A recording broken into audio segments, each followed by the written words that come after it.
Oke. Oh ya, Bli, sebelumnya congrats juga ya Bli. Udah apa weddingnya ya Bli? Iya, makasih Kak. Oke Bli. Oke, mungkin Bli bisa, mungkin sini udah pada penasaran gitu ya. Bli bisa dibilang sebagai profesional scalper itu gimana sih Bli ceritanya? Terus Eh, kan aku juga tahu ya Bli itu backgroundnya dari DKV ya Bli.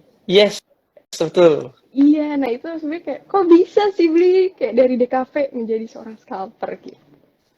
Oke, nah jadi sebelumnya kayak teman-teman beberapa mungkin yang follower saya mungkin udah ada yang tahu perjalanannya. Cuma buat teman-teman investasiku mungkin ada yang bingung nih kok bisa backgroundnya itu kayak salah jurusan tapi kok ke finansial gitu. Nah jadi dulu itu waktu aku zaman kuliah itu aku rasa-rasanya itu kayak nggak bisa relate dan kayak nggak cocok nih sama yang aku ambil. Walaupun awal-awal Oke. tuh kayaknya udah cocok banget gitu loh. Kan pasti banyak yang kayak gitu ya. Jadi awal-awal kuliah itu ngerasa ini jurusan yang tepat nih buat kita. Tapi seiring berjalannya waktu itu kok kayaknya makin nggak cocok dan makin udah kayak ciri-ciri nggak bakal lulus gitulah. Nah, aku langsung ngulik-ngulik sih gimana sih caranya nanti nyari kerjaan yang semisalnya amit-amit nggak tamat dari kuliah nih, itu Oh, ada sih nggak sih oh. kerjaan yang nggak mengandalkan ijazah S1 gitu. Mm-mm. Nah, ketemulah singkat cerita itu nggak ada. Semua rata-rata kalau yang emang mau yang dapat salary yang lebih tinggi itu perlu ijazah S1 gitu loh. Mm-mm. Ya udah deh, habis itu ngulik lagi tuh, terus ngulik di YouTube, ketemulah salah satu video yang isinya itu anak muda jadi miliarder dari saham. Nah, kan tertarik tuh kok bisa Mm-mm. gitu. Belajarlah dari sana. Oh, ternyata saham nih itu nggak mandang background gitu loh. Bener-bener ya udah kalau kamu belajar itu kamu ngerti nggak mandang background itu emang kita Mm-mm. kayak ya invest nanti di sana ngulung aset gitu kan. Ya udah, jadi singkat cerita habis itu selama kuliah semester akhir belajar saham karena kebetulan yang backgroundku itu DKV. Nah, jadi saat DKV ini kan belajar tuh branding segala macam, konten.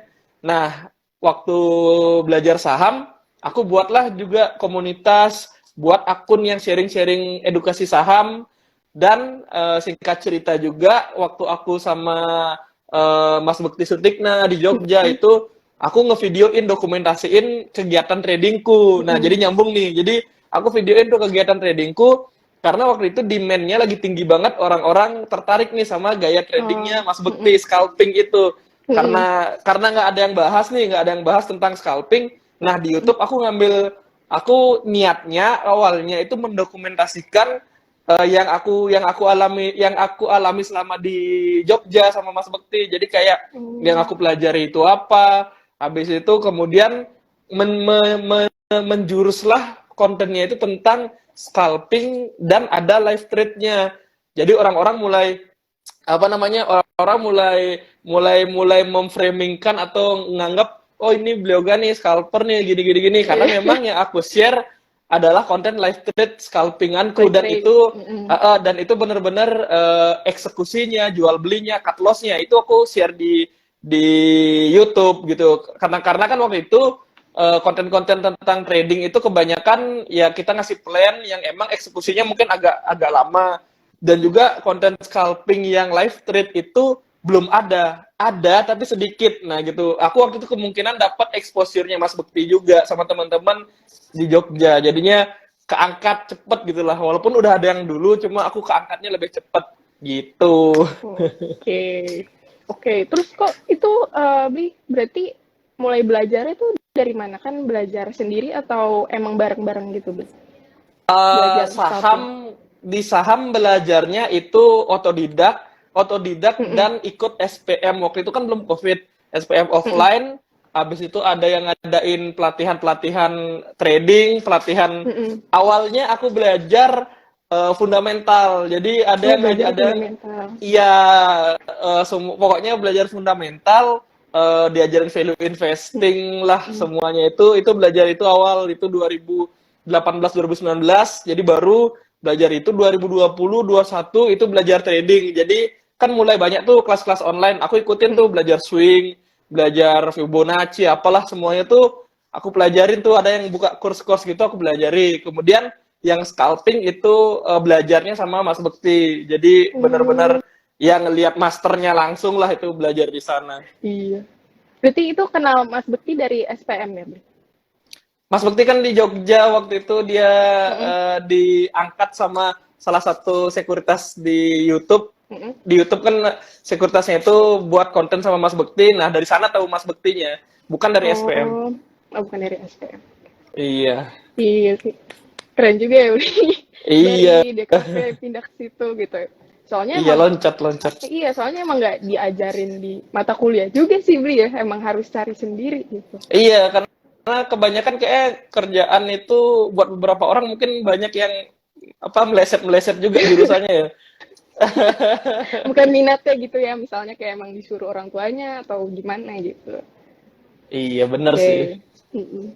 Nah, berarti tuh sepanjang. Oh, tapi aku mau nanya dulu deh. Kenapa beli lebih tertarik untuk menjadi scalper dibandingkan investor gitu, Bri? Kayak namanya kan scalper gitu, Bri. Title beli itu scalper gitu. Nah, sebenarnya jujur kalau kalau title tuh kan biasanya teman-teman yang ngasih ya. Jadi aku Mm. sih lebih lebih lebih ngeklaim ya aku emang content creator. Makanya tadi di awal aku mentionnya ya Mm-mm. aku content creator. Mungkin kalau disebut Mm-mm. disebut profesional profesional trader ya itu nggak apa-apa juga karena emang aku juga trading. Nah, Mm-mm. tadi terkait pertanyaannya kenapa nggak invest? Aku invest. Jadi emang aku sering banget sharing di biasanya di KSPM kampus itu aku Mm. ada invest juga. Jadi memang invest nggak aku tinggalkan, cuma memang nggak aku expose kayak nge-expose trading karena kan trading mungkin orang-orang lebih ngelihatnya oh ini ada hasilnya itu bisa cepat diliatin gitu loh, Oh, bisa oh cepat di iya. show misalnya Mm-mm. dibuatin konten langsung jadi. Kalau invest kan ya itu takes time gitu loh gitu, dan juga yang aku invest ya ntar dulu kalau langsung di share gitu kan jadinya ya nggak apa namanya ya lebih beda aja sih feelnya nge-share investan di konten sama tradingan karena emang yang emang aku bangun kan emang apa namanya orang emang tahu aku di trading aja gitu, investnya Mm. ya udahlah itu cukup cukup di belakang aja karena investku nggak terlalu apa namanya nggak kayak orang-orang yang kayaknya expert banget, investku ya Mm-mm. simpel-simpel aja gitu, jadi emang emang keperluan buat nanti gitu loh, nggak Oke. ada yang nggak ada rahasia-rahasia apa-apa gitu di investnya. Oh, oke. Nah, berarti selama beli di saham nih beli, sekiranya tuh pengalaman yang benar-benar ngebuat beli belajar banget gitu.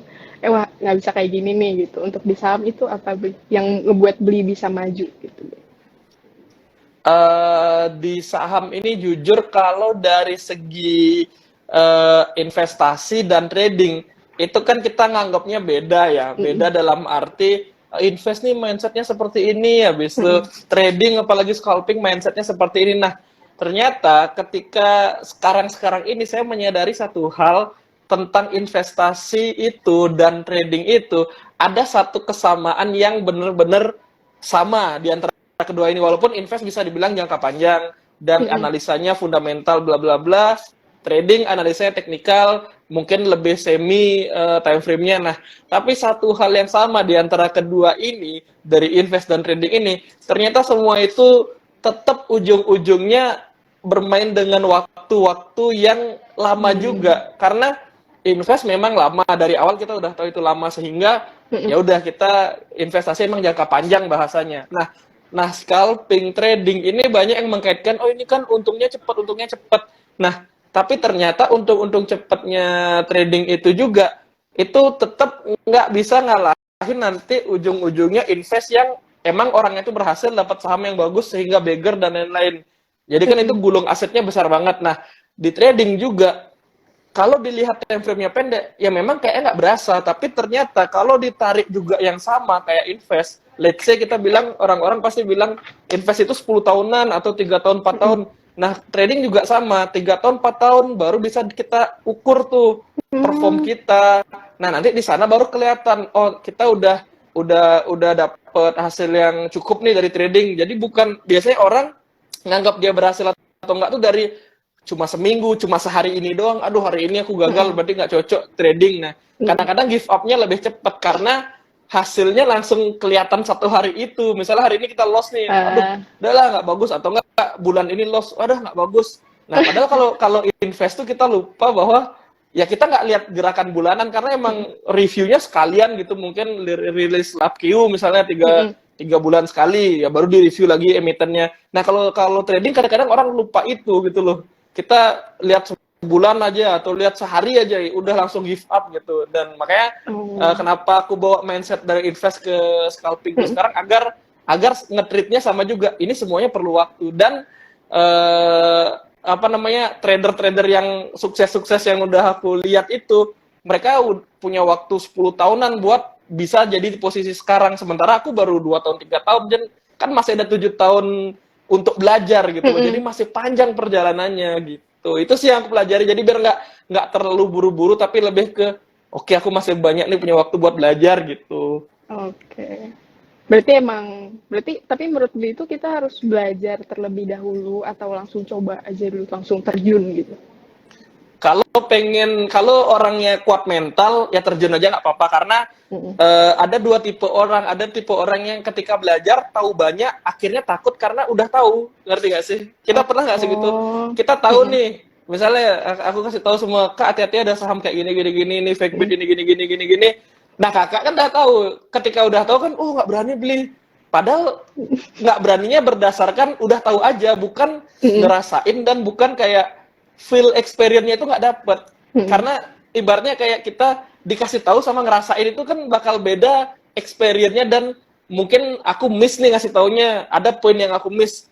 Nah, ketika kakak yang ngalamin atau kita yang ngalamin, kita dapat experience-nya yang bisa, oh gini artinya aku miskom ternyata maksudnya ngertiin maksudnya dia. Mm-mm. Nah, jadi ada itunya yang beda gitu. Tapi dari segi pengetahuan ya kita lebih bisa hati-hati. Mungkin kita nggak di antara 10 trade, ya mungkin 2 trade ya kita bakal apes banget lah kalau emang kita udah belajar tuh. Tapi kalau kita nggak belajar di antara 10 trade itu justru kebalikannya, 2 trade itu yang berhasil, sisanya tuh was-was semua karena kita nggak tahu sama sekali. Kita nggak tahu ini apa, kita jadinya Mm-mm. waktu kita untuk belajar itu ya bakal lebih panjang. Walaupun lebih panjang ini jadinya kita lebih berkualitas karena semua itu kita alami sendiri, bukan cuma Iya. katanya. Jadi modalnya cuma katanya, entry-nya juga ditanya ada entry apa? Oh nggak berani, semuanya ngeri nih saham-saham ini ternyata.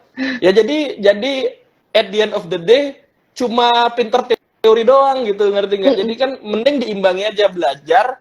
Misalnya belajar, let's say sekarang belajar ini, ya udah coba kita praktek. Jadi jangan ditumpuk semua ilmunya karena semakin Mm-mm. pinter orang itu semakin bisa denial dan semakin aduh nggak deh, aku udah tahu ini nanti ujung-ujungnya Oh, jelek iya gitu. Jadi iya. kayak dia udah meramalkan masa depannya dia dengan ngelihat aja, oh jangan deh ini nggak berani ini artinya gitu. Hmm, oke.